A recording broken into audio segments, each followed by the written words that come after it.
खम ब्रह्म।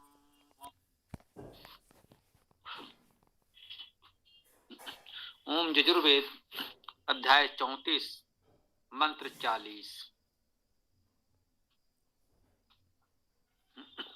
ओम अश्वावती गोमतीनः उषासो वीरवती सदम उच्छन्तु भद्रा घृतं दुहाना विश्वता प्रपीता यूयं पात स्वस्तिभिः सदा नः।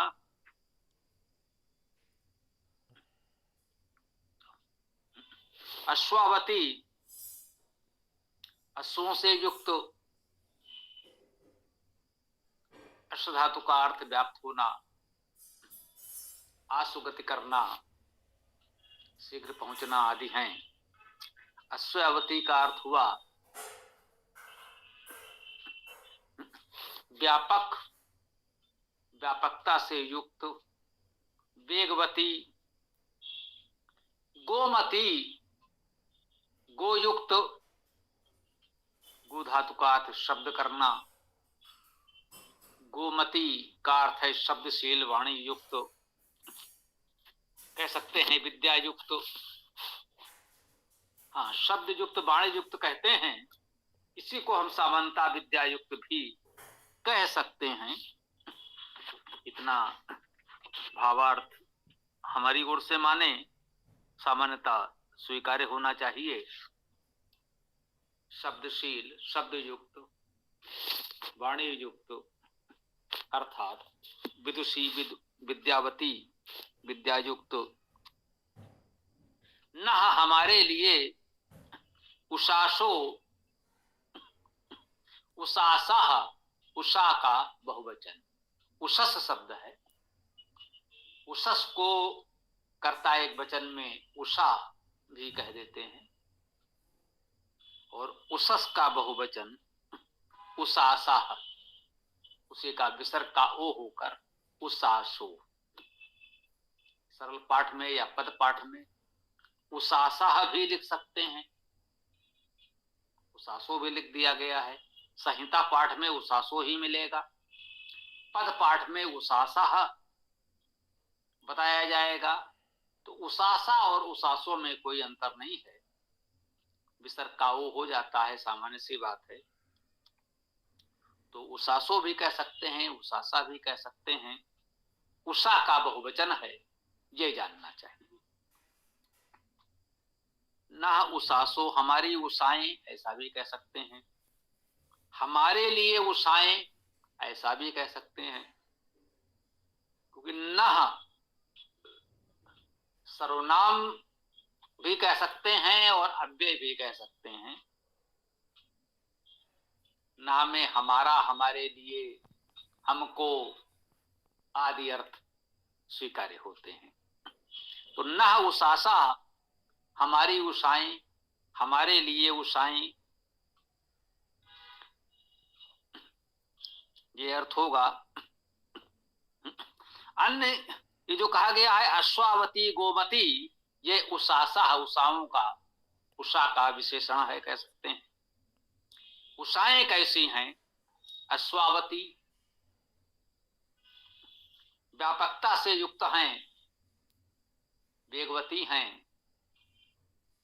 गोमती शब्द युक्त हैं, वाणी युक्त हैं।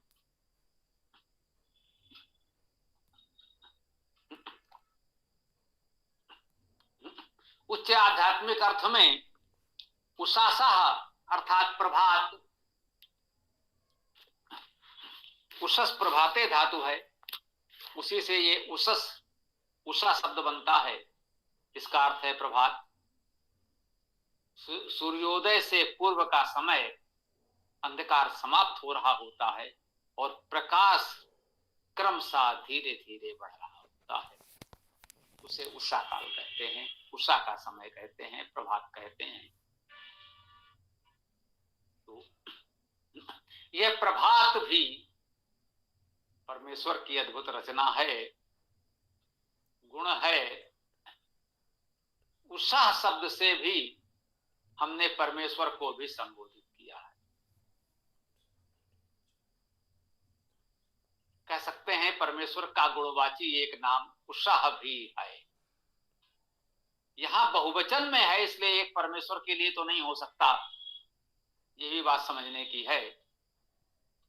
बहुवचन में आएगा तो परमेश्वर का वाचक नहीं होगा, क्योंकि परमेश्वर तो एक ही है, उसके लिए एक वचन में होना चाहिए। देवा एक वचन में है तो परमेश्वर का वाचक हो सकता है। देवाह देवासा बहुवचन में है तो वो परमेश्वर का वाचक नहीं होगा, अन्य प्रकृति की दिव्य शक्तियों, समाज के विद्वत दिव्य जनों के लिए होगा। ये हमें सदैव ध्यान में रखना चाहिए। उषासा बहुवचन में है तो हमारी उषाएं, हमारे जीवन में जो भी प्रभात आते हैं, प्रतिदिन प्रभात होता है, तो ये सभी प्रभात अश्वावती व्यापकता युक्त हो, वेगवती हो, गोमती शब्द युक्त हो। तो इसका भावार्थ हम ये भी ग्रहण कर सकते हैं कि प्रत्येक प्रभात के समय, उषा के समय, उषा काल में ये हमारा संकल्प होना चाहिए, नियम दिनचर्या होना चाहिए। हम अपनी भावना को व्यापक बनाएं, कार्यों को शीघ्रता से, वेग से करने का अभ्यास बनाएं। गोमती उषाएं हों, प्रत्येक उषा काल में हम स्वाध्याय करें, शब्दशील हों। उषाएं गोमती हों, शब्द युक्त हों, अर्थात प्रत्येक प्रातः काल हमें वेद पाठ, स्वाध्याय करना चाहिए।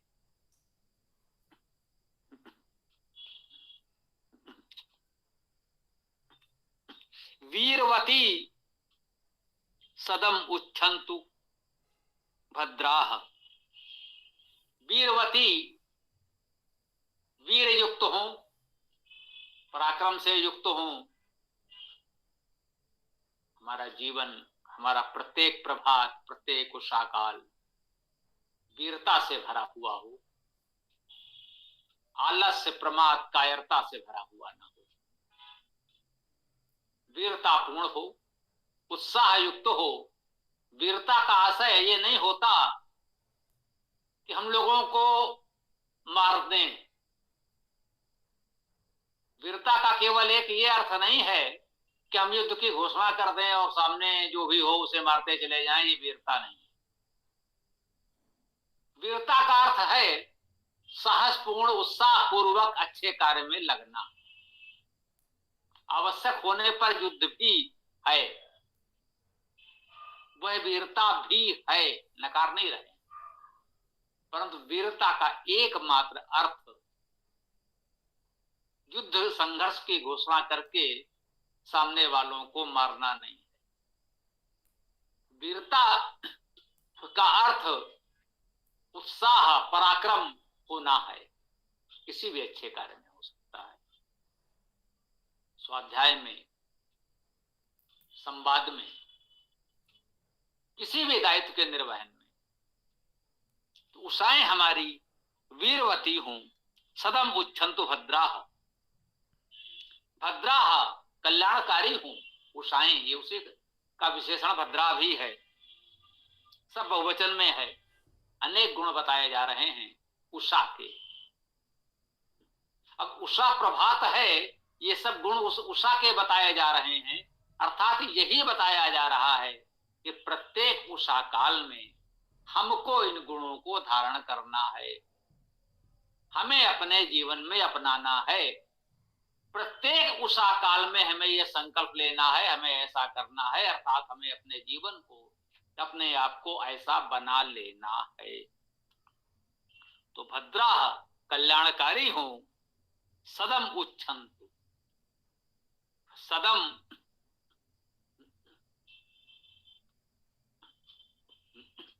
सद धातु का अर्थ बैठना भी है, चलना भी है, जाना भी है। तो सदम का अर्थ सदन, आवास, प्रतिष्ठित होना भी कह सकते हैं। उच्छन्तु का अर्थ है प्रदान करें, पूर्ण करें। ये सद्भावना, सत्कामना भी है कि प्रत्येक उषा काल में हमारी ये सब कामनाएं पूर्ण हो। उच्छन्तु, उच्च धातु का अर्थ है पूर्ण करना, पूरा करना। उच्च धातु, उच्छन्तु पूर्ण करें, ये उषाएं पूर्ण करें। उषा के इतने गुण बताए गए हैं, अश्वावती, गोमती, वीरवती, भद्राह, इन गुणों से युक्त उषा है सदम उच्छन्तु। ना तो आया ही है हमारे लिए, हमारे लिए ये उषाएं इन सब को प्रतिष्ठित करें, पूर्ण करें, हमारे जीवन में इन सद्गुणों को व्याप्त करें। ये भाव ग्रहण करें। घृतम दुहाना विश्वतः प्रपीता। घृतम दुहाना, घृत को दुहाना, दुहते हुए। घृतम, घृत को दुहाना, दुहते हुए हमें घृत को दुहना है।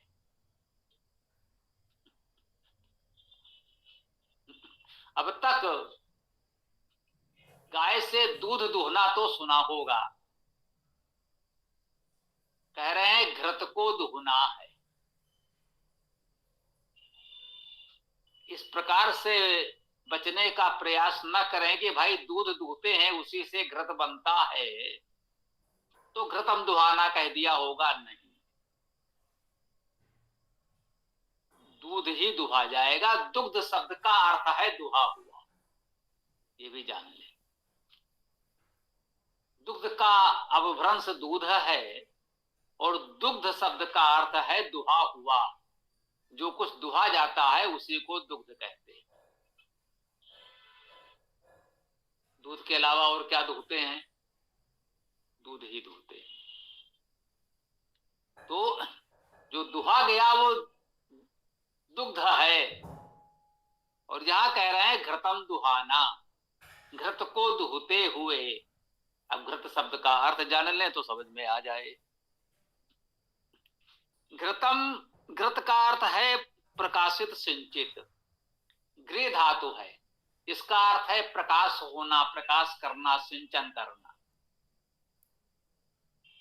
तो घृत का अर्थ हुआ प्रकाशित, सिंचित।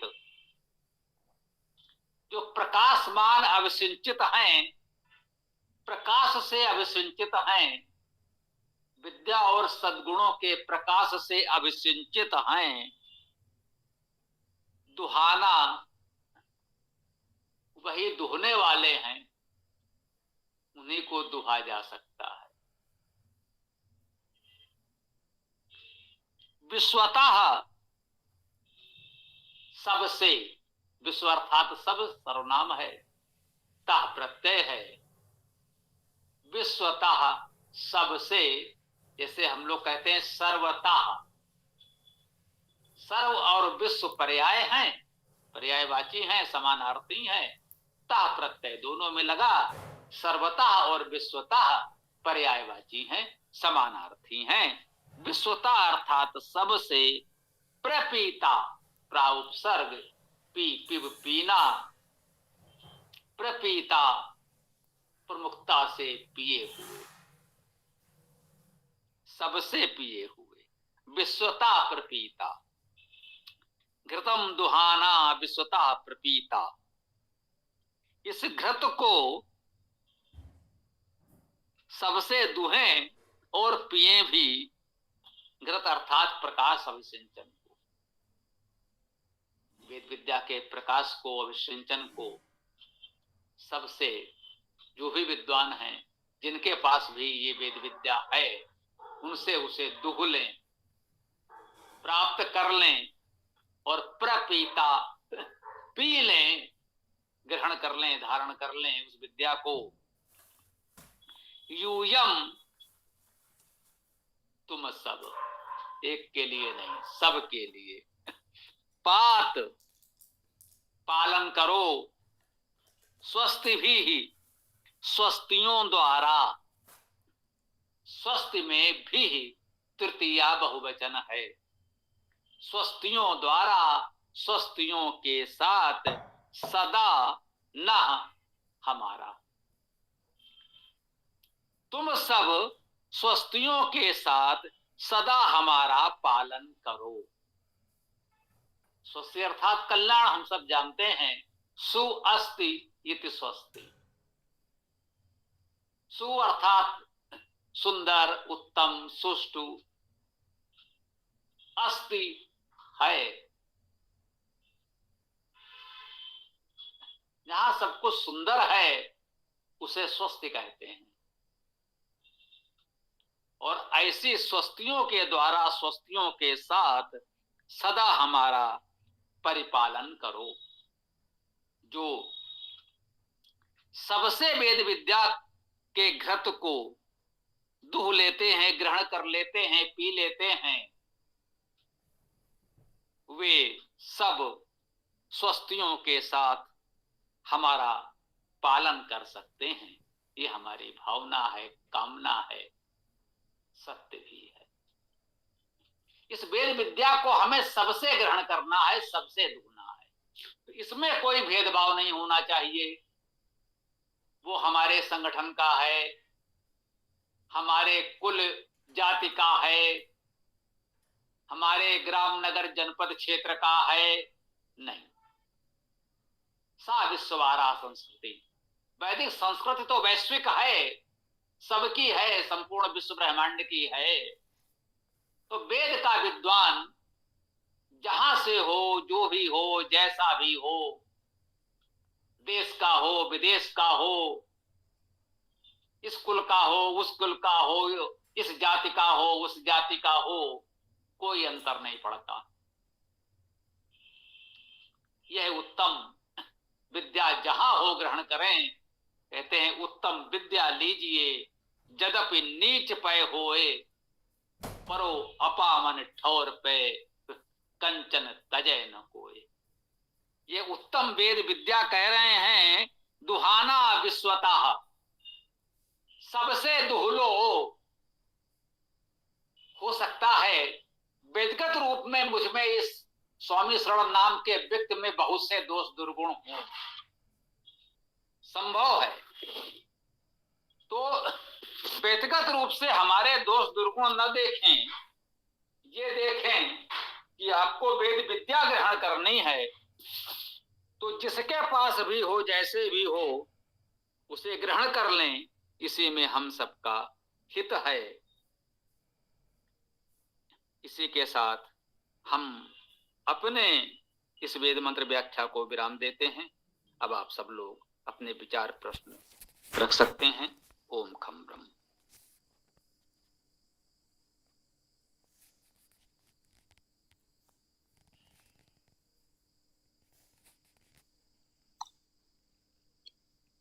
स्वामी जी नमस्ते।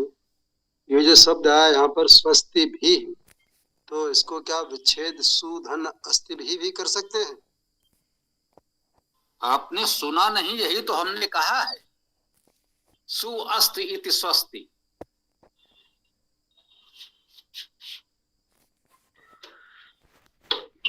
जी समझ में आया?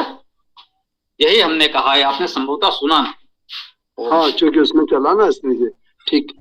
अच्छा, दूसरा एक शब्द और चला ऊपर, ये वाला सदम उच्छन्तु। तो सदम तो हो गया, उच्छन्तु क्या उछलते हुए, या इसको बोलते उमंग से भरकर।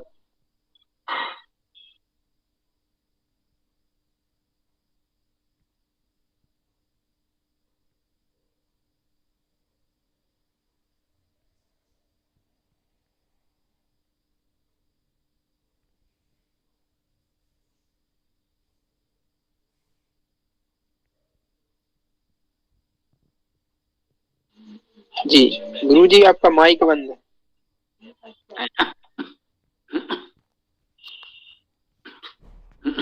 देखिए, उच्छन्तु आपने कहा, उच्छन्तु में उच्च धातु है और उच्च धातु का अर्थ है पूर्ण करना, तो उच्छ्वंत का अर्थ हो गया पूर्ण करें। अब उच्छ्वंत का और कोई अर्थ, मान लीजिए वर्तमान में हमारे क्षेत्रीय भाषा में एक उछलना शब्द है, अब आपको उच्छ्वंत से जोड़ करके कहने से आप उछलते हैं, उछलें, तो ये तो कोई अर्थ नहीं हुआ। किसी और क्षेत्र में इस प्रकार से उच्छ्वंत से मिलता जुलता कोई और शब्द होगा, उसका कुछ और अर्थ होता होगा। तो इस प्रकार से यदि अर्थ करेंगे तब तो अनर्थ हो जाएगा। जैसे बाबा रामपाल जैसे पाखंडी इस प्रकार से अनर्थ करते हैं, कबीर मनीषी परिभू स्वयंभू, बोले लो कबीर साहब आ गए वेद में, तो इस तरह का अनर्थ तो हम लोग नहीं कर सकते। जैसे बहुत से लोगों ने कहा कि वेद में इतने बार राधा आया है, यह सिदम राधा सजना स इंद्रा, बोले लो राधा जी आ गई उनकी। तो इस प्रकार से अनर्थ कृपया वेद से जुड़े हुए लोग तो ना ही करें, यही उचित होगा।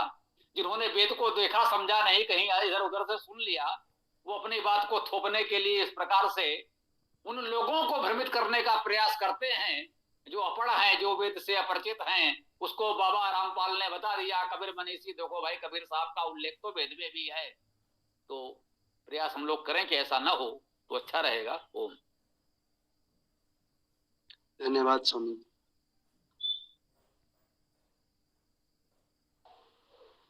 गुरु जी, जो ये यूयम शब्द है, ये सर्वनाम है, तो ये किसके लिए आया है? थोड़ा सा स्पष्ट कीजिए इसको।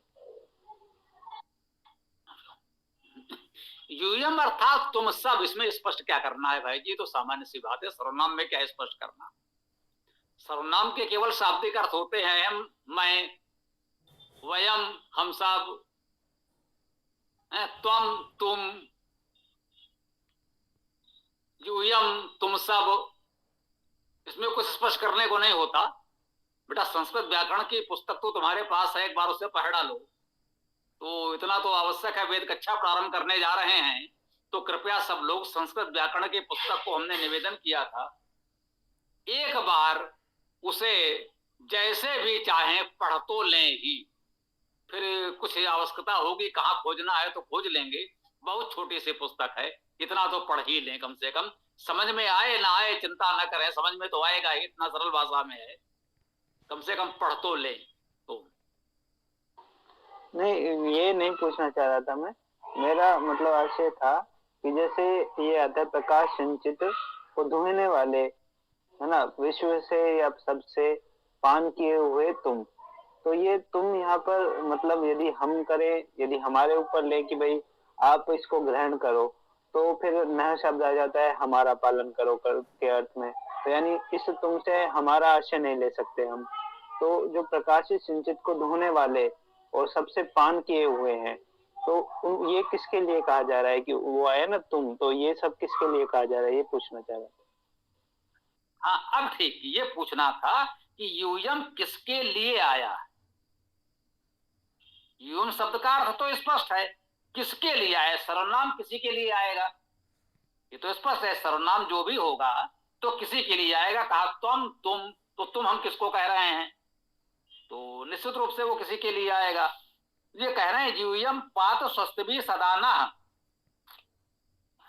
तुम सब लोग सदा स्वस्तियों से हमारा पालन करो। तो पालन तो हमारा करो, तो पालन करेगा कौन? ठीक बात है ना?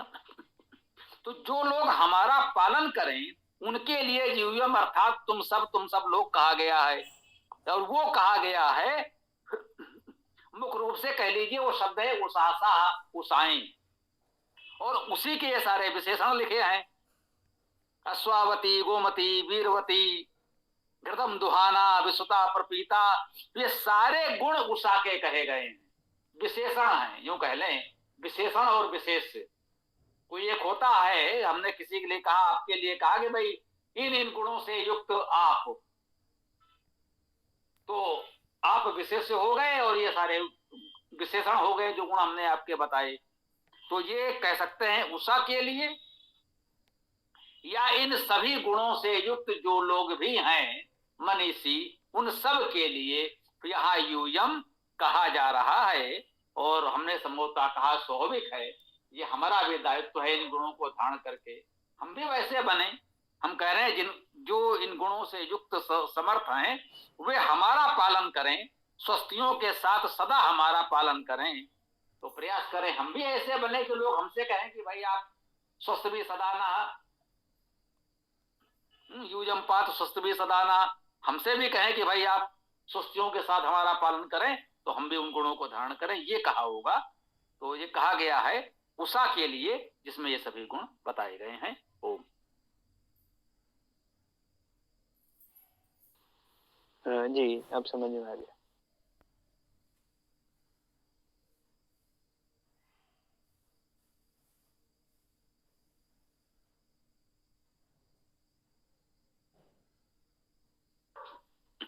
तो ठीक है, कुछ और न हो तो वेदाष्टक का पाठ करें, समय भी पर्याप्त हो रहा है। फिर भी किसी का कोई प्रश्न हो तो रख सकते हैं, तथा वेदाष्टक का पाठ प्रारंभ करें। ओम।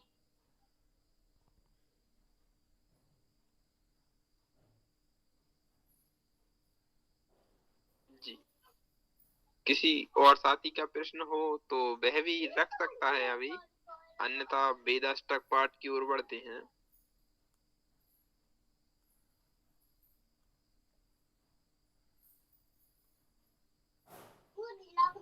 जी। ओम ऋग्वेद प्रथम मंत्र।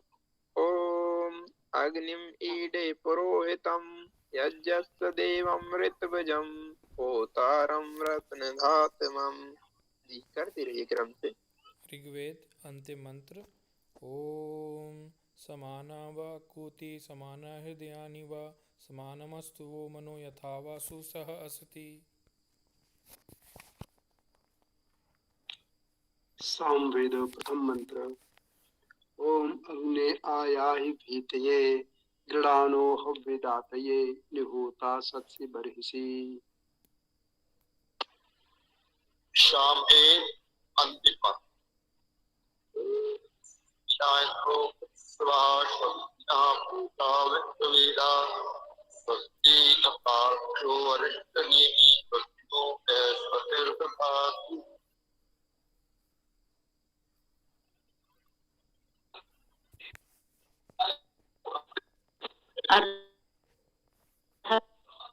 ओम ये त्रिशक्षा पर्यन्ति विश्वरूपाणि बिभ्रता वाचस्पति वलातेषां तन्नो अद्य ददातु मे। अथर्ववेद अंतिम मंत्र। ओम पनायम तत् असुभिना कृतं वाम वृषभो देवो रजसा पृथिव्या सहस्रम संसा उत एकवेष्टो सर्वान् इत्तान् उपयाता पिबध्य।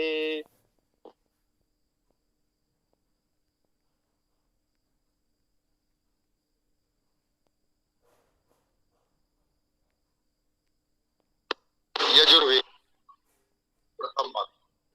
ओम ईशेत्वा ऊर्जित्वा वायव तदेवो वा सविता प्रार्पयतु श्रेष्ठतमाय कर्मण आप्यायत्वमग्न्या इन्द्राय वागं प्रजावती अनमीवा अयक्षमा मावस्तेन ईशत् मा अविशंसो ध्रुवास्मिक्कोपतौ स्यात् वैरी यजमानस्य पशु न पाहि।